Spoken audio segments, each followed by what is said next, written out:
TRACER. He's not as comfortable on the Echo as Fleder is, and so there's a big stylistic difference between these two teams.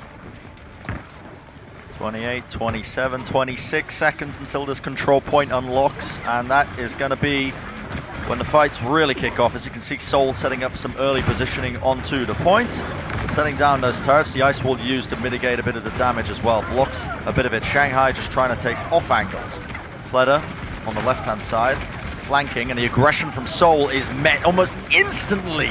They move in with the speed boost, using Toby, pushing forward, and now they've able to win the first team fight pretty single-handedly, actually. It feels like that was almost effortless. Absolutely effortless. Great play from the Soul Dynasty. Getting into position, Fleder picking up 2 kills, actually, might open things up a little bit for his team. With Marvel and Prophet both going down, they're not going to have a full 6 people on the point, but they will have this teleporter available to usher in their other main tank for this Orisa Reinhardt comp. And it's all about getting those good Mei walls from Prophet and those great speed boosts from Toby. If they can keep that going, they've got a chance here against Shanghai. Great pickup onto Prophet straight off the bat. You can start to see the damage flooding in now. The coalescence from Badosin does a lot to keep his team up, but the damage from Shanghai is far, far too immense. Despite the fact that Marvel expended his own Earth Shatter, this team fight has gone entirely the way of the Shanghai Dragons. They are going to flip this point over into their favor. Only 38%, but tick is slowly going to start accruing now, that control point percentage. And it turns out that that opening pick on the Prophet really was important. He comes out off the respawn, gets caught again, and ends up dying. You cannot make that work. No Lucio from the Shanghai Dragon, so Lijang wasn't able to get a 6-man boop there, but Fleder's going to go for the pin. He goes from the pin from on high, but gets booped straight back again. We see a lot being laid down here. It was an optimistic Earth Shatter from Fleder, but again, what are you to do when the duplicate was fading? The Gravitic Flux now sending a couple of members of Soul straight into the air. They will be falling just as quickly. Shanghai Dragons winning a pretty good team fight there. Had to utilize a lot of ultimates though to do so. The Symmetra is normally only used for the first fight, so I was kind of surprised that Fitz stayed on it for the second. A cheeky play to see if they could get back into it, and Marvel throws out his Shatter, but it doesn't really work for the Soul Dynasty, and now they've moved over to Reaper Mei. It's a bit more versatile, it allows them to get back into it, but it's much harder to push into the control point than it is to defend it. And Shanghai Dragons are already up to 60% right now. It's a lot of damage. Shanghai have got to be pressuring into them. Nice little halt off onto the sidelines here, and Luffy goes down, pressured. A lot of ults being used. Supercharger, Sound Barrier from Soul Dynasty. That's enough to get these opening pickoffs. Profit as well. Nice little icicle there straight into their head. Look at the movement. The wiggle coming out from Fleder is not enough. Profit will hunt you down. He uses the ice block just to purge off those sticky bombs as well. So nice little retake by Soul. And essentially, a dry fight going to be coming up. No big ultimates available for either team. They're going to be getting close to some of them throughout the fight, and sure, Bob will be around, but for Soul Dynasty, they're just trying to get a raw speed boost and Mei wall engagement. And how cleanly they can pull that off will define how the rest of this round goes. Actually, they're trying to hide around the corner as well. It's Fitz and Gesture on a bit of an off angle, seeing if anybody can get caught. But no, the Bob engage comes in. Oh, nice wall. The reaction times from Prophet, they block Bob, so he's not really going to be contesting. And that means that it's going to be Stand1 who has to pull him forwards, but he does just that. Marvel gets yoinked and stunned up, taken out of the fray, taken out of the fight. Fleder now using that duplicate, the tail end of the fight, over onto the Moira. Okay, that's a rare one. It is a rare one. Probably a misclick, I would say, but, you know, does the job, gets his team a little bit of extra healing, why not?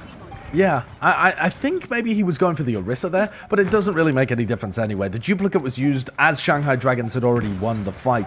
And now a rough situation for the Soul Dynasty. They're going to be pushing back in against double supporter and double tanko for the Shanghai Dragons, and only a couple of seconds to touch. They've got to flank around this left-hand side. Can anybody touch the point? Yes! Well, okay, the Flux is going to send one player up. Marvel will fall. Nice accretion from Void. And now he's moving into the off angles. The boop does not get anything.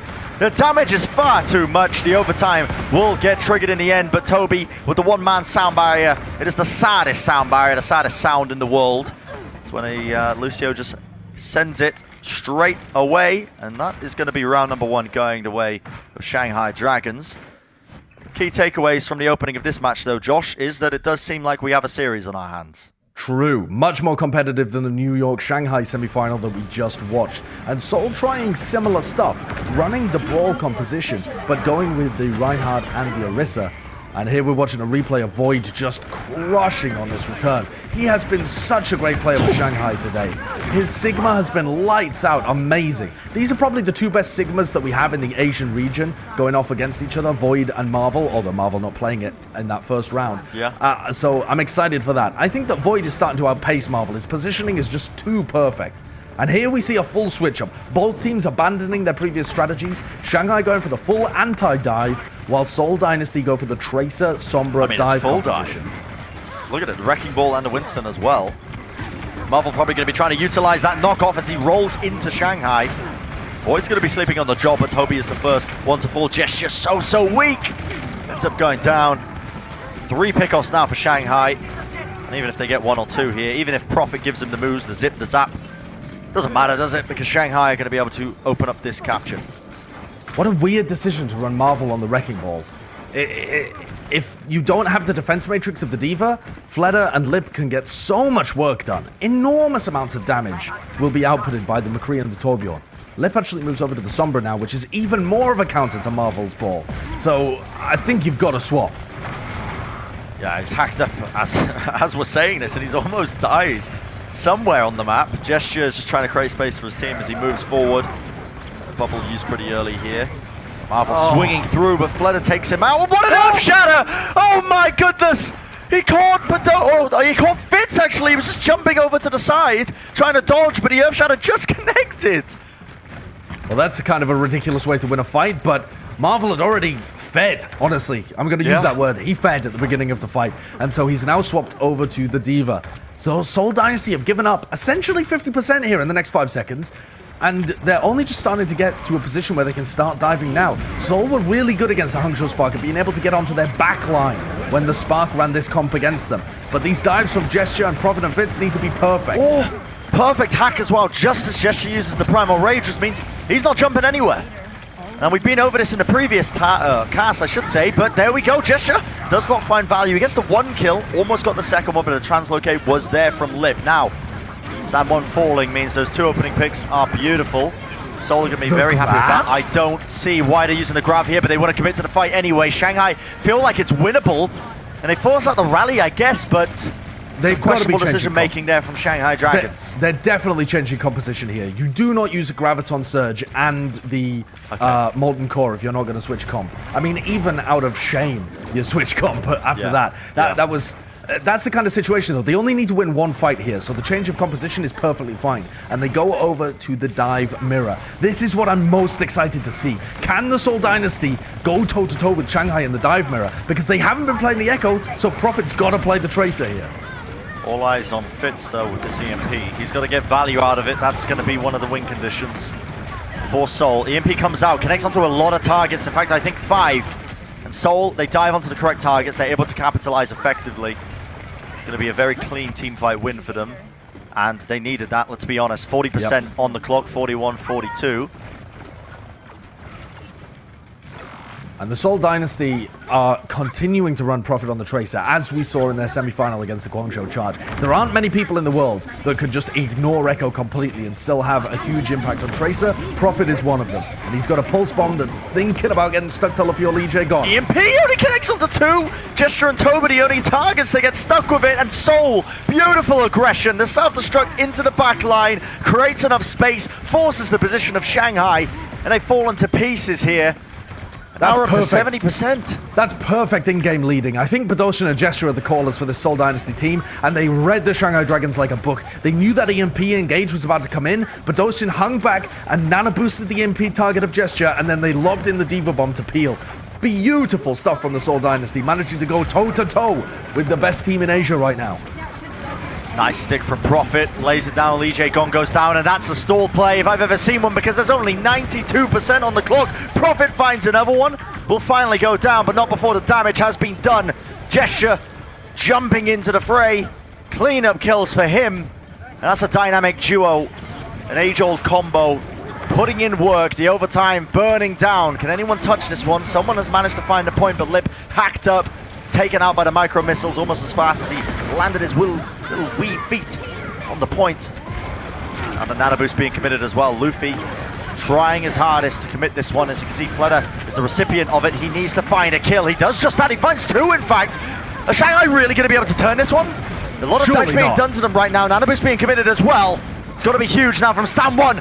Sheer Bash comes out. What a clutch play from Toby, finding himself back onto the ledge in the nick of time. It was almost sick from Stand 1, but Assault Dynasty, they hold strong and are able to claim the round.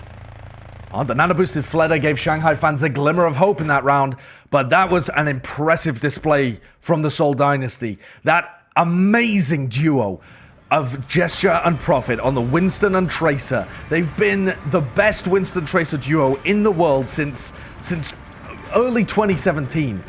Late 2017, early 2018. They've been just fantastic. No, sorry, I was right the first time. I don't know why I'm getting obsessed in the historical nature. Josh, why am I bothering? Wolf is watching and I'm getting sweaty, Brian. He's going to angrily tweet at me because I'm messing up my history again. But anyway, the point is, this combo of Gesture and Prophet has just been phenomenal since their days when they completed the Royal Road in Apex on those two heroes. And they continue to say to Shanghai that they can beat them at their own game. It's a brawl in the upper sections of Lijang. We're into the final round, and it's Void will be the first casualty. A lot of damage being pumped into them here. You can see Fitz just lasering them down, and as soon as you lose that first player, it's curtains for your chances. Silver lining for the Shanghai Dragons is that they died so quickly that, the point wasn't even unlocked. So if you do want to lose a team fight, you kind of do want to lose it in that fashion. Seoul are able to play rush comps. Where has this come from? It doesn't make sense. Seoul were always terrible at this when they played it in the past. But they're making it work. Absolutely destroying. Okay, Speed Boost running around the corner here. The Immortality Field is committed, but it's still Seoul coming out on top. They have a better read on how to take the team fight. Able to work the angles more effectively perhaps, or maybe jump on the weaknesses as Shanghai were rotating. Another clean up in that team fight. Now I gotta say, Josh, we've seen two team fights happen, and Seoul have only just got 30% on this point. Very fast, aggressive play coming out from Shanghai to make sure they have as many fights as possible, as many chances to win and disrupt the Seoul Dynasty. The ult's starting to build up, but it's fairly even for both sides. Prophet getting his Blizzard a little earlier, though, could be a decider in this fight. I'd like to see Seoul Dynasty take the aggression, play aggro with this Blizzard, and that's exactly what they do. Stand 1 with the Earth Shadow! Oh my goodness! Slams it down. I think he TP'd using Lip's teleporter, and he got around behind them, and that may have just set his team up for success here. A lot of ultimates being expended though. Stand 1 finally finds the opening pick off though that Shanghai were looking for here. Counterpin comes out, but the sound barrier is going to be keeping him healthy, and what a read from Stand 1, blocking the Earth Shadow away from Marvel as he went for it. Just threw it out there, searching for targets, but he will be denied, and Shanghai Dragons now, as they find the last few remaining players, are going to recap at this point, but not before Seoul Dynasty have managed to get up to 75% of their capture. What a hero play from Stand 1. He takes the teleporter and hits 2 in the shatter. That forces out Immortality Field and Sound Barrier before the Shanghai Dragons had to use either of theirs. So a huge play coming out from the main tank of Shanghai. Oh, you got to be careful here, Stand 1, because the amplification matrix down, and they've already lost Lee Jae Gong. Now Wind Strike combo slams them down. And Shanghai Dragons, just like that, they lose the team fight. They were trying to play aggressively into it, but Seoul had a perfect read on how to punish that aggression. That was amazing. Just perfectly coordinated. The halt into the fire strike through the amp matrix. It deletes 200 HP heroes, and Seoul Dynasty retake with the minimal ultimate expenditure. Only one amp matrix being used there and a couple of cooldowns, and they have the perfect ult to be able to hold on here. Gesture Supercharger is going to make this so difficult. Potentially final map territory now. The Earth Shatter from Stand 1 does collect onto Toby, but the Immortality Field comes out instantly, keeping him alive. Blizzard once again laid down. That's Prophet securing these kills, making sure they're all locked up. Marvel with the Earth Shatter in the final moments of this team fight.